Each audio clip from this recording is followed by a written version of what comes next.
Black Monday refers to the stock market crash that occurred on 19th October 1987.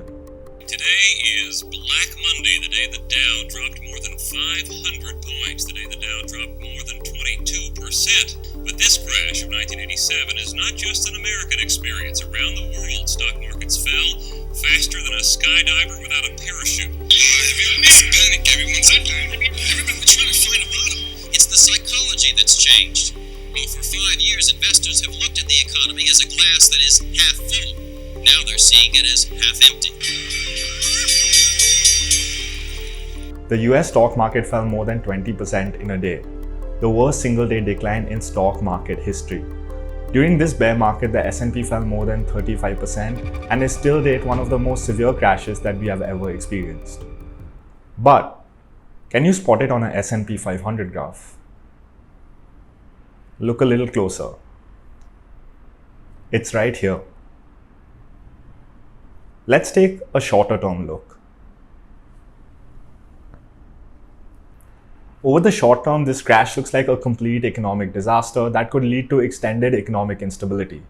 But over the long term, this looks like a mere blip in the forever upward graph of the S&P 500. Fast forward to today, and we're going through something very similar. Since the beginning of 2022, not much has gone right for the stock market. Year-on-year inflation in the US continued to increase to the highest rate in 4 decades. Russia invaded Ukraine, sparking fears of World War III. The yield curve inverted, which has historically been the biggest indicator that a recession is upon us.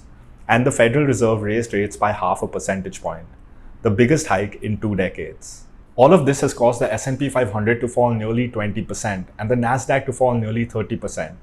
Consumer sentiment continues to drop, a bear market has started, and a recession looks imminent.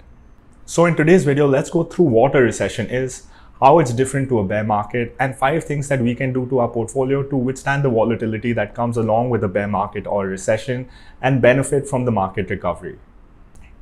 You get up in the morning, you order a cup of coffee, and after a little bit of work, you go for lunch. In the evening, you go out shopping and then for a massage. After that, you take a cab back home. This all adds up to your country's GDP. GDP, or gross domestic product, refers to the value of all goods and services created by a country within a specific period of time.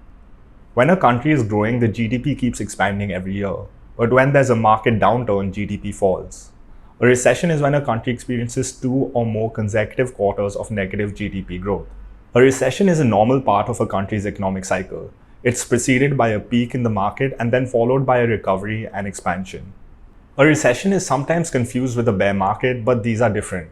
A bear market is when stock markets fall more than 20% from their most recent high. All recessions have led to a bear market, but all bear markets have not led to recessions. Since 1929, there have been 26 bear markets, but only 15 recessions. But whether we're entering a bear market or we're entering a recession, here are 5 things that we can do to withstand the volatility that comes along with it and benefit from the inevitable stock market recovery. What are they doing here? They're selling, Mortimer. Well, that's ridiculous. The stock market is falling. Every time you check your investments, you're losing money. I know that feeling because we're all going through it right now. I mean, if you look at markets globally, everything's down. Google, Microsoft, Facebook, Alibaba, Tencent, everything's down more than 20%. So the natural instinct as an investor is to sell, wait for the market to bottom, and then buy back. But this would be a huge mistake. As I've said in multiple of my videos before, timing the market is not a practical strategy. I mean, think about it. When are you planning to buy back? When the market falls 10% more? When it falls 20% more? What if the market's already bottomed? What ends up happening when you follow this strategy is you realize the market has bottomed too late.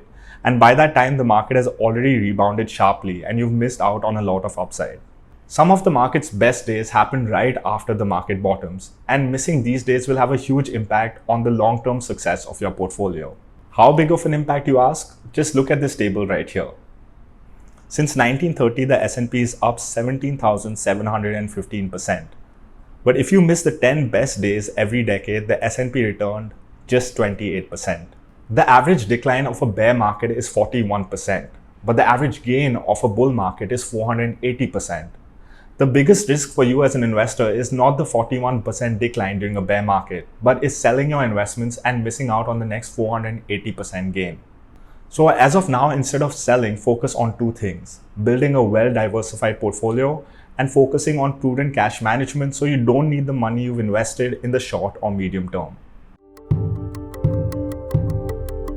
Is buy and hold dead as a discipline or a strategy or tactic? Buy and hold is eternal, and there's no way around it.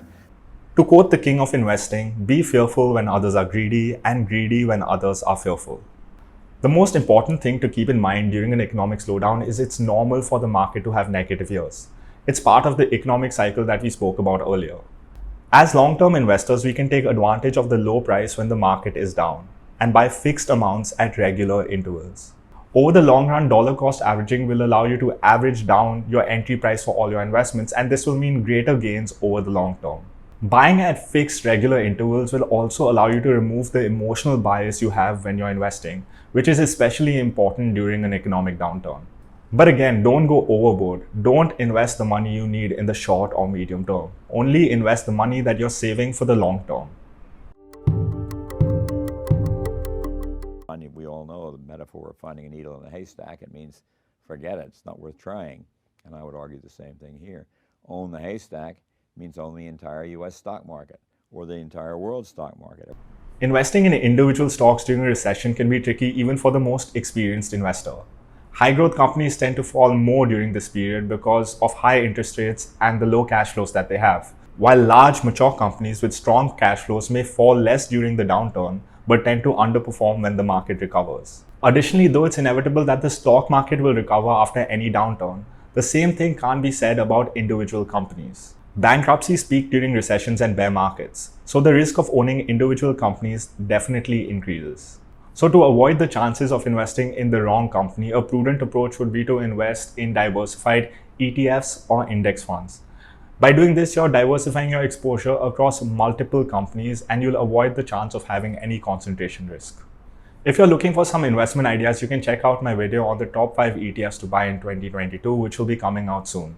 Maintaining a well-diversified portfolio lets you avoid the pitfalls of market timing and at the same time builds you a strong portfolio so you can withstand the volatility that comes along with the recession.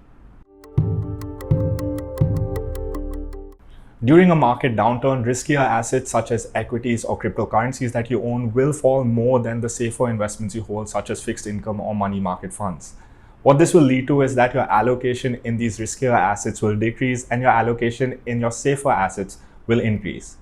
Remember to rebalance your portfolio back to your target allocation.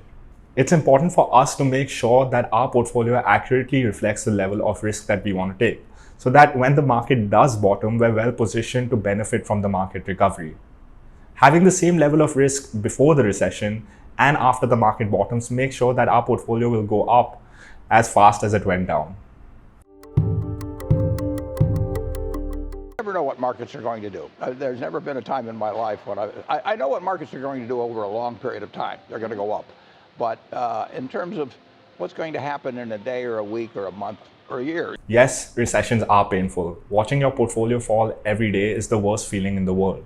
But you're a long-term investor. And you should be comforted by the fact that these economic declines, like the one we're going through right now, have been relatively small blips in economic history. Don't forget the graph we started with. Remember, both bear markets and recessions are only temporary. The next bull market erases its decline and then extends the gains of the previous bull market. This has happened in every single one of the previous 26 bear markets. So remember, the two main focuses that we want to have is having a well-diversified portfolio and following prudent cash management so we know the money we invest today is not needed in the short or medium term. I hope you found this video useful. If you did, do smash the like button for the YouTube algorithm. Do subscribe if you like this kind of content. I'll see you in the next one.